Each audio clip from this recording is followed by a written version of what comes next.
Welcome to the Putting Your Business on the Map podcast. My name is Landon Blake. I am your podcast host. Thank you for listening. Welcome to the podcast. If you're curious and you'd like to learn more, we have a special page for the podcast up at www.landonblake.com. Make sure you check that out. We've got our show notes there. You can also download the podcast in your favorite audio format. You should also be able to find the podcast on Spotify and on YouTube. So we've got the podcast episodes in both of those places. So if you use one of those apps or services, you can subscribe to the podcast there. Full disclaimer, I record most of these episodes at my home in Stockton, California. I am married to a crazy Mexican woman, and I have 2 dogs, so you may hear her or the dogs during the podcast episode. I just want to warn you ahead of time. I love all 3 of them, but they are noisy. So if you would like to sponsor a private recording studio for the podcast, make sure you reach out to me and let me know that. Otherwise, you may have some background noise. So with that disclaimer out of the way, we're going to jump right into today's episode. The title of this episode is, Should You Outsource Your CAD Drafting? So if you're a surveying or mapping or civil engineering company, could even be another type of design company like architectural or structural, should you outsource your CAD drafting? So I would say probably twice a week, maybe 3 times a week, I'm contacted either directly via email or over LinkedIn with an offer to outsource my company's CAD drafting. This request typically comes from a company overseas, and it's always the same sales pitch. Our first project we do for you is free. It's going to be the fraction of the cost of your in-house drafting. We'll price it by the acre or by the linear foot. It's always kind of the same sales pitch, and it's what I call spammy sales or spammy outreach. What do I mean by that? The person that's reaching out to me with this offer doesn't know anything about me personally or professionally. They don't know anything about my business. The only value proposition they have is basically low cost, and I know that they sent this same message to at least 10,000 other people. It is the worst way to do sales. That's why people hate sales. They hate doing sales, and they hate being salespeople because this is kind of the worst way you can do sales. That's a topic for another podcast episode. But I don't just get this. I don't just get this offer for CAD drafting services. I also get it for BIM, building information model, aerial mapping, UAV mapping, and also GIS services. So I'm going to talk in this episode about CAD drafting services specifically, but I think that the principles we're going to discuss talk about offshoring other similar types of services, BIM or GIS or other types of services, aerial mapping services. So what are we going to cover in the episode today? I've got seven main points that we're going to go over. Number 1, I'm just going to give you kind of my disclaimer. I have some biases here, so I want to put those on the table. Number 2, we'll talk about why is this an important question? Why did I think it deserved its own podcast episode? Number 3, we're going to talk about what are these companies actually trying to sell you? Like what is the product? What is the bundle? Number 4, we'll talk about why would professionals like me even entertain this idea? And I'm not saying they shouldn't. I think there's a very limited set of circumstances in which this might make sense, so we'll discuss that. Number 5, we're going to talk about what are the problems with this kind of business model. If you're thinking about doing this, what are some challenges? And then number 6, I'll go into that very limited scenario in which I think this might be a good idea. I don't think it is most of the time, but there's some limited circumstances in which it might be. And then the 7th main point is kind of what happens next in the surveying and mapping profession, given the existence of these service providers. Where do I think? I shouldn't say where. I said how might this business model or the presence of these service providers change our industry over, let's say, the next 5 to 10 to 15 years. So we'll wrap up with that kind of more of a big picture look. So I'm going to start with the first main point, which is my disclaimers. So I have never outsourced my CAD work. I just want to be upfront about that. So this is not something I've tried and learned the hard way. It doesn't work. A few years ago, I don't know, maybe 10 years ago, I guess I should say several years ago, I did try and outsource some of my UAV mapping. And that was not offshore, but it was to a low-cost provider here in California. They did UAV aerial mapping. They're still in business. I did 3 projects for them.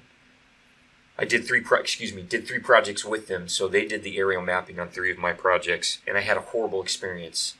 All 3 projects had bad results. So they didn't cover the mapping limits adequately. I got delivered product that was in the wrong coordinate reference system, map projection zone. They were late.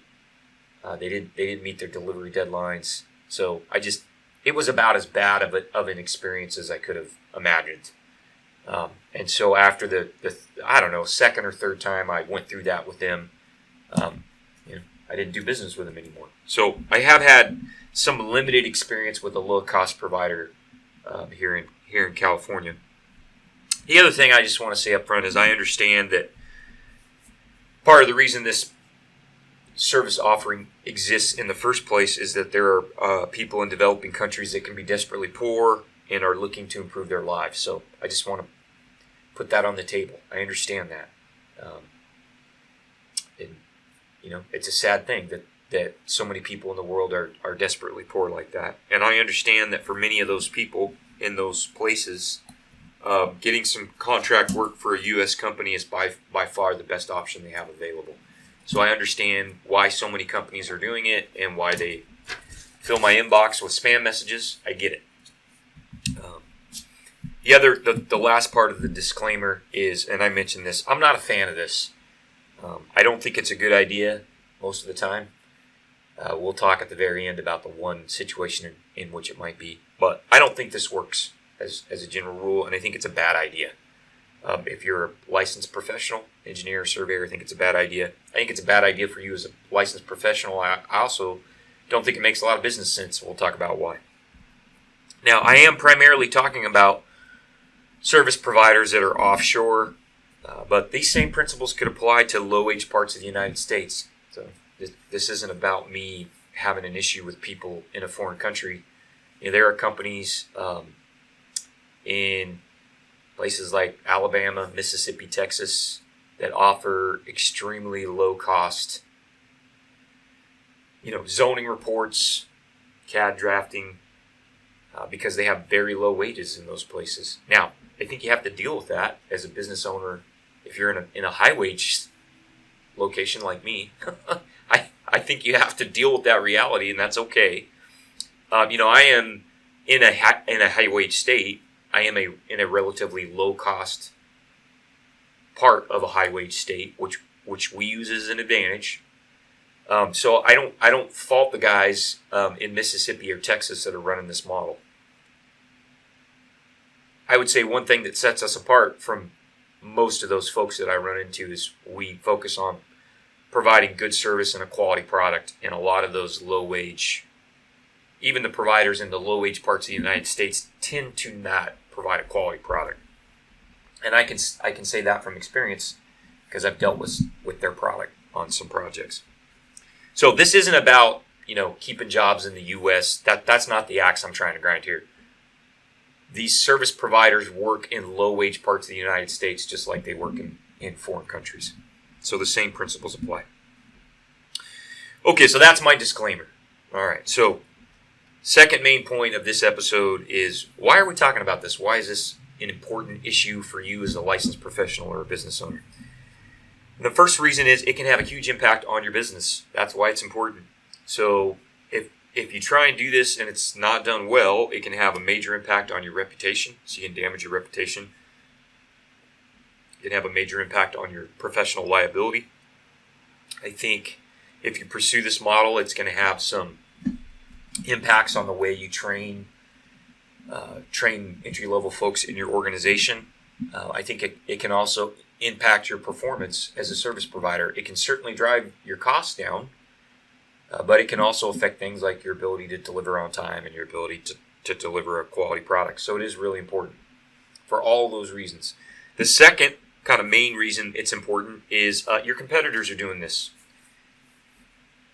whether you realize it or not.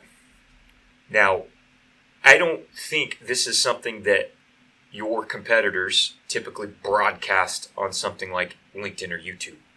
So it's almost like a dirty little secret. So there are companies that are doing this, but that is not something, most of those folks don't want to tell their clients that they're outsourcing CAD work to, to India or the Philippines or to Texas even.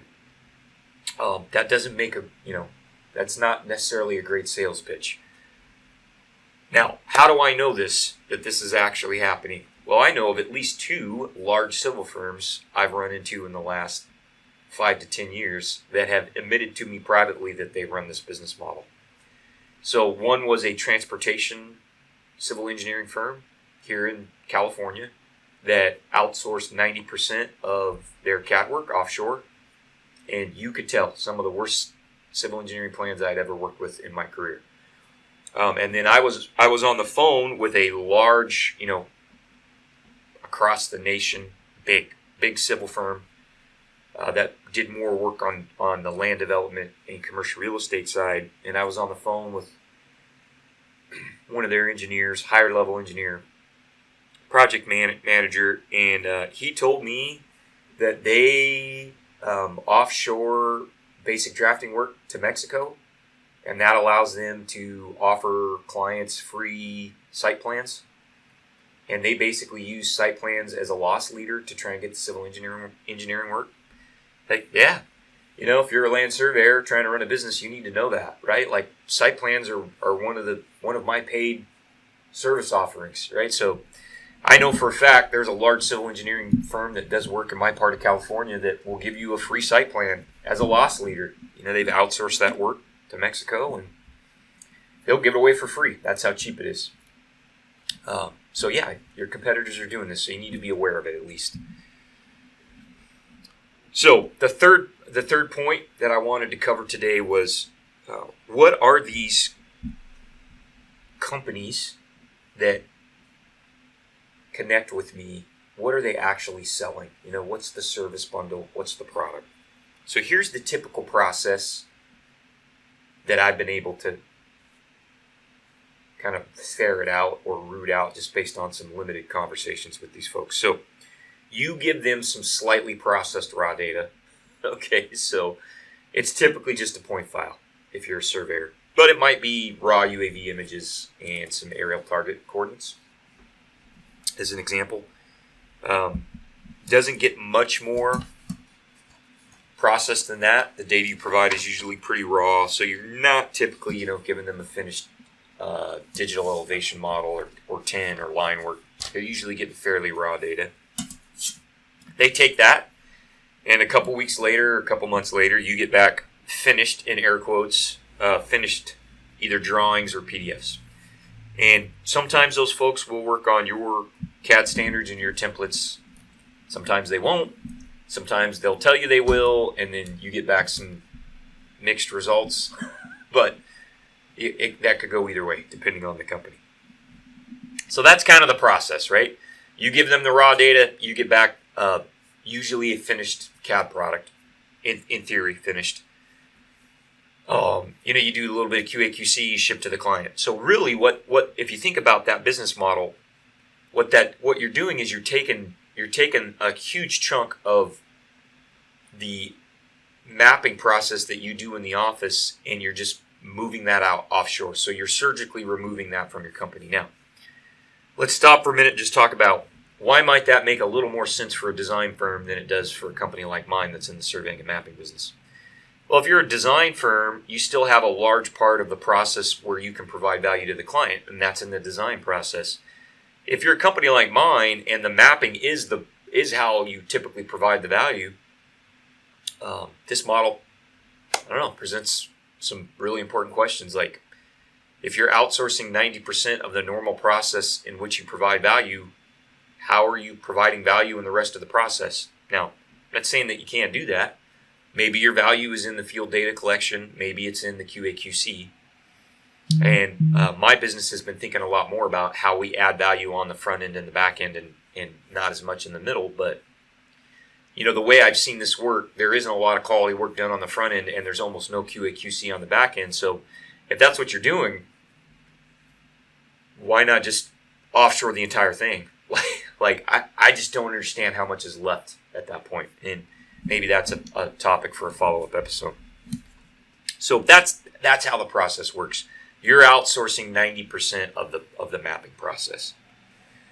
So given what we've just talked about, the fourth main point is why do professionals entertain this idea? If you're a licensed land surveyor, or you own a GIS mapping business, or maybe you are in the utility mapping business, why would you even think about this? If you're a civil engineer, why would you think about it? And the main reason why is the service is cheap. And that's an understatement. When I say cheap, I mean incredibly cheap, really cheap. So typically the way I've seen these services priced, it is way below minimum wage. Not only my state minimum wage, but way below federal minimum wage. I can't even get close to competing with the wages these companies are paying. So I would say as a general rule, the wages they pay are 1/4 to 1/5 of the typical wage we pay a good CAD person with, let's say, 2 or 3 years of experience. So, and I don't mind letting you know, the typical wage in my shop for a CAD person with 2 to 3 years of experience is going to be somewhere between $25 and $30 an hour. So these companies are paying a fraction of that. And so that allows them to drastically reduce the price. So when you drastically reduce the price, what does that mean? Well, it means you can capture greater market share, and big design firms can use mapping as a loss leader because it's that inexpensive. So that's why companies do this. It's not about quality. It's not about speed. It's not about specialization. It's not about any of the other things that oftentimes in a capitalist economy are good reasons to outsource or to seek an outside service provider. So there's good reasons to do that. I just mentioned some of them, right? Speed, quality, specialization, resiliency. Those are all good reasons to work with outside partners. Those are all good reasons to work with outside partners. Getting super cheap service, I don't think is oftentimes a great reason to do that. But that's why people do it. So the fifth point I wanted to cover in this episode was, what do I think is wrong with this model? I told you guys I'm not a big fan. So why is that? One of the things my parents taught me at a pretty young age is if it sounds too good to be true, probably is. I've learned that the hard way, right? I talked about some of my experiences with that UAV mapping company in California. So one of the things you got to remember is your coordination here is going to eat up a chunk of the theoretical savings, right? So I think companies forget that. You got to understand how you're going to line these people out, communicate things like the mapping limits, your CAD standards. You're going to have challenges because these folks are in a different time zone, significantly different time zone. There's oftentimes language barriers. There's cultural differences. And then there's just the issue of just, they're not next door. They're on a different continent oftentimes, or in a whole different part of the United States. So all of those things create coordination challenges. I've mentioned this earlier in the episode, but I think there's major issues with quality when you do this. And you risk severe and unrepairable damage to your reputation. It doesn't take very many serious mistakes in my line of work before people no longer call you. So I think there's a huge downside risk here. Now, we got to be honest, it's offset by a huge upside difference in price. So you got to weigh that out. And I also think it can expose you to major liability. And that's something I don't know that I don't even know that individual licensed professionals inside larger organizations really stop and really carefully consider what that means. That liability that comes when you outsource a huge chunk of your mapping process, that liability doesn't just belong with the organization you work for. It also belongs with you personally as a licensed professional. And I'll give you just a quick story that happened to me a few years ago. I went to work at a new company as a licensed land surveyor. I was running their mapping department, and the one of the principals came to me, and I had worked with the same photogrammetrist for probably 15 years. Knew him super well. He did absolutely amazing work at a fantastic price. I was always telling the guy he needed to raise his prices, but I just ultimate confidence in his work. I think in 15 years, I'd only had one minor problem on one aerial mapping project they did with me, and it was immediately rectified. And so that was the only company I ever went to for aerial mapping. So I got to my new gig and needed aerial mapping on a project, and reached out to my company, and the principal came to me, my boss, and said, "Hey, I want you to call at least 2 other companies and get competing bids for the aerial mapping work." And I said, "Why would you want to do that?" And he says, "Well, I think we can get this 10% cheaper." And I told him, I said, "I'm not going to do that." And he said, "What do you mean you're not going to do that? I'm your boss. I just told you to do that." And I said, "Well, I understand that, but we need to have a conversation about this." I said, "Who's signing the work product, the aerial mapping? Who's going to be in responsible charge?" He said, "Well, you are. That's why I hired you." I said, "All right, well, if I'm going to be responsible, then I'm going to hire the company I know and have worked with for 15 years. I'm not going to put my license at risk so your client can save 10%. Especially when I knew that my service provider was already given a really good value. Now, my boss didn't like that, but I'd made it super simple for him. I was like, "No problem. I'll call and shop around. We can get bids.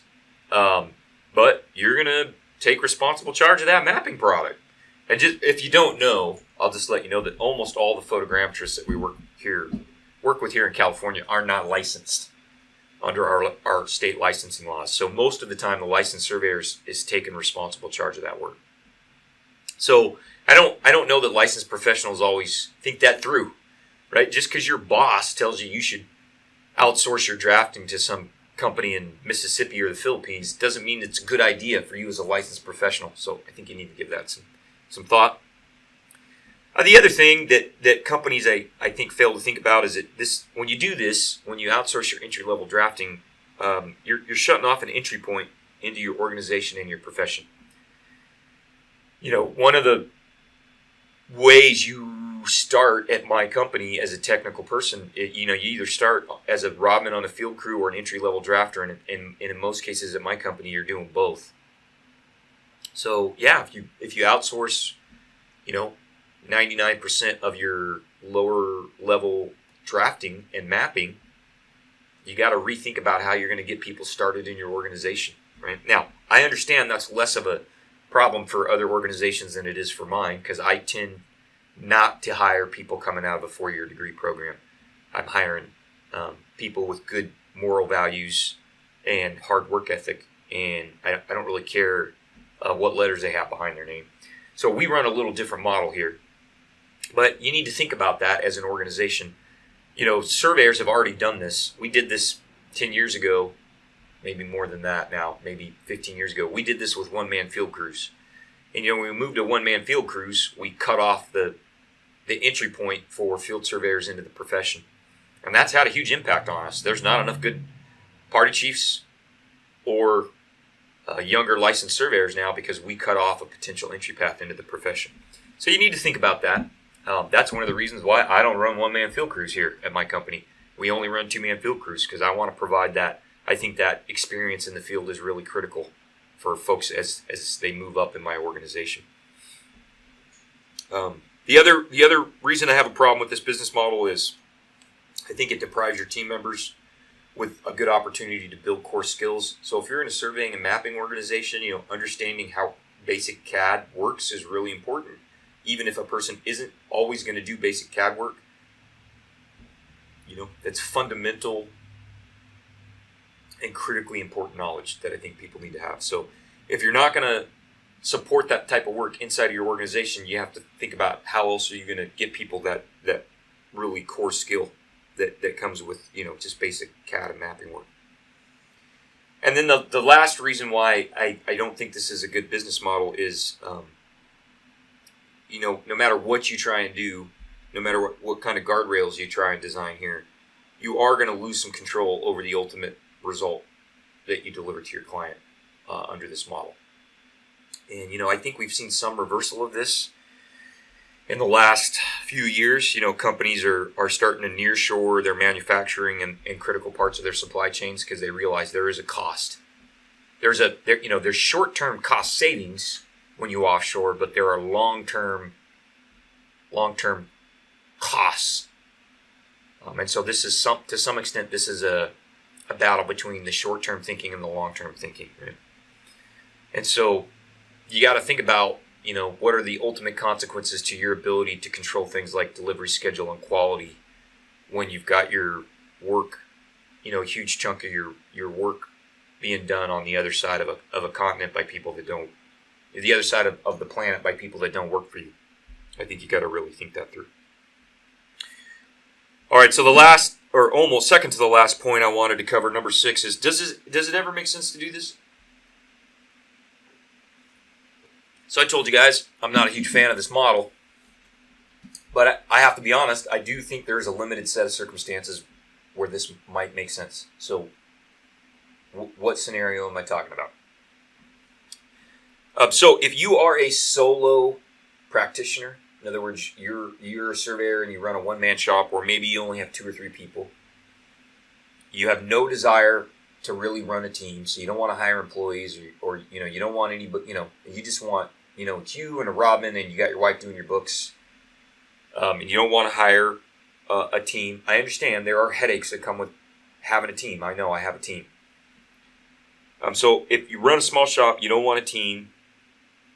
Sometimes this makes sense. Why? Why would I say that? Well, you're going to bill out at, $150 to $250 an hour if you're a licensed surveyor.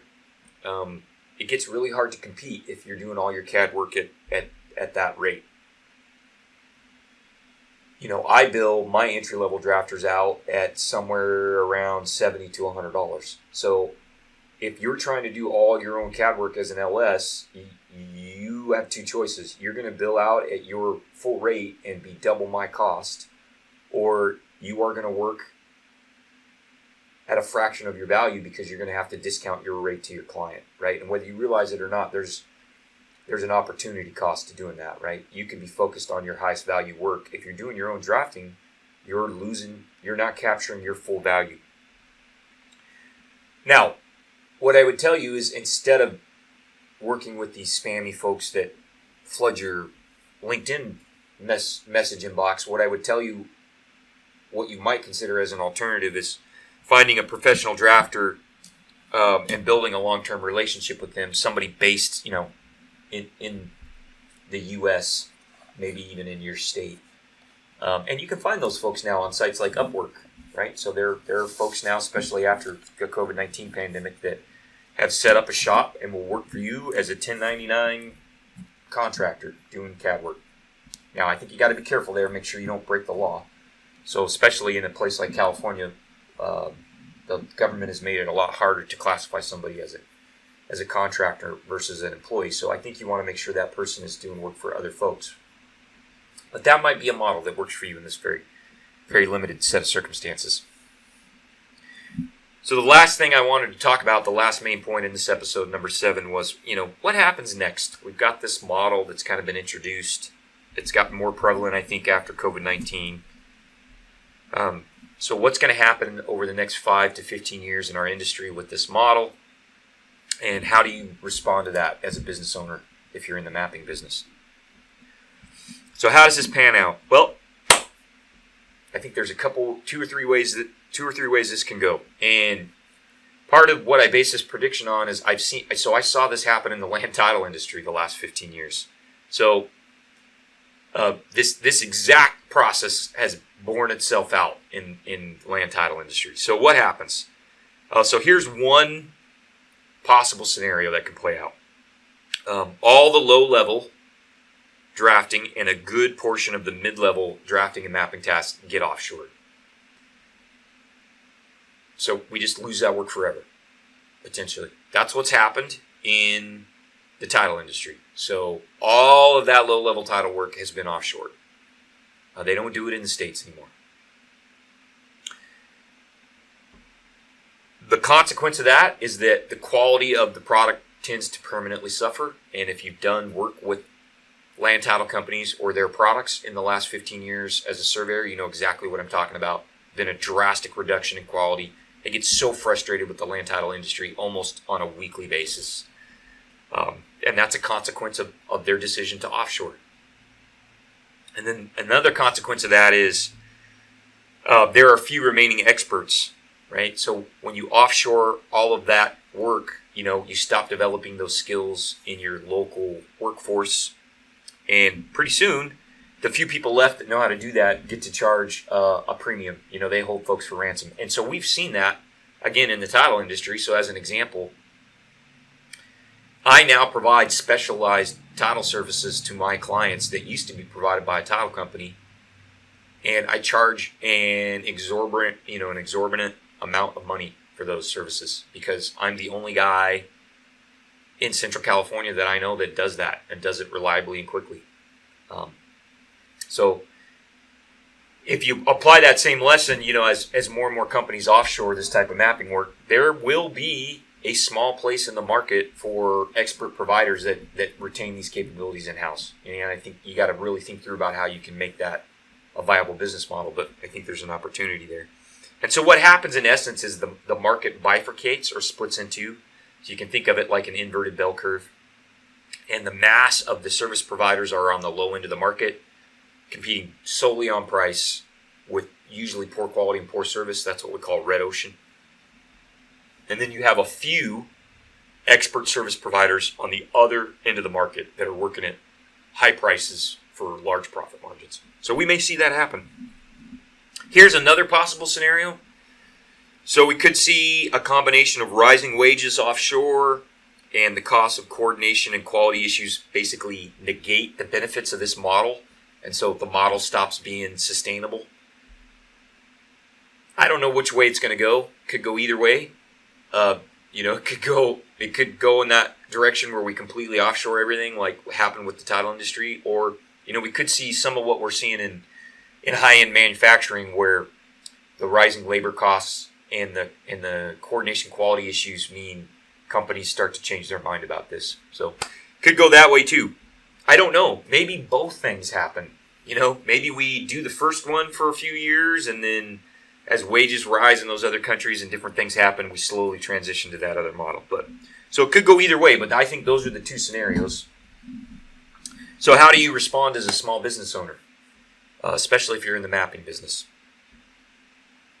Well, I think you automate wherever possible.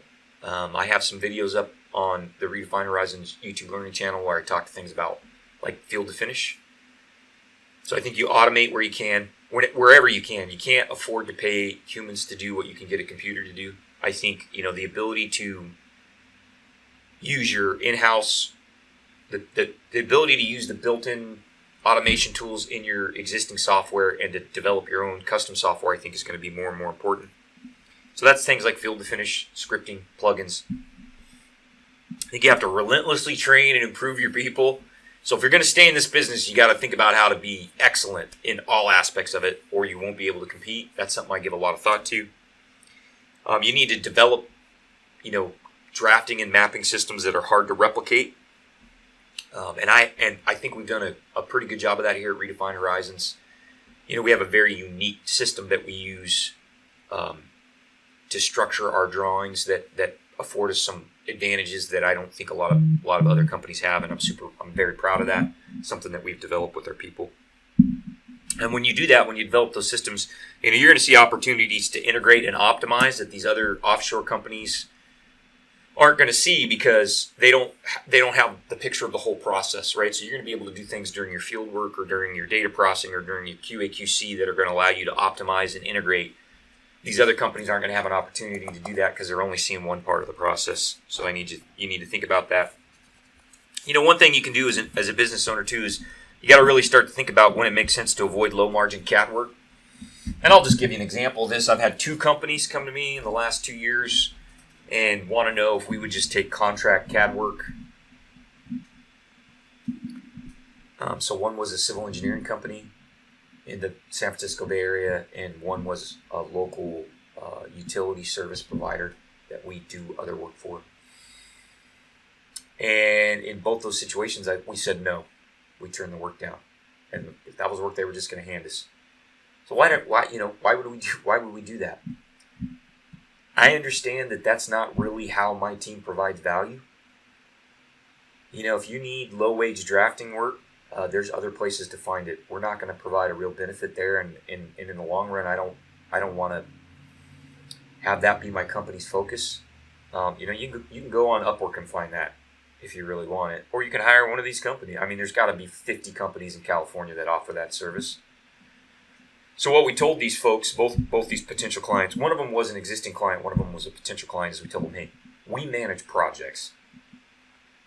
If you want to hand us projects, not just drafting of an individual part of a project, but if you want to hand us entire projects, then we can really provide you some value, right? Because then we have the opportunities to optimize and integrate like I was talking about. If you just want to send us a point file and have us do some dot to dot and a little bit of some contouring, we're not gonna provide good value there, right? Part of how we provide value on the mapping side is our entire system from start to finish, right?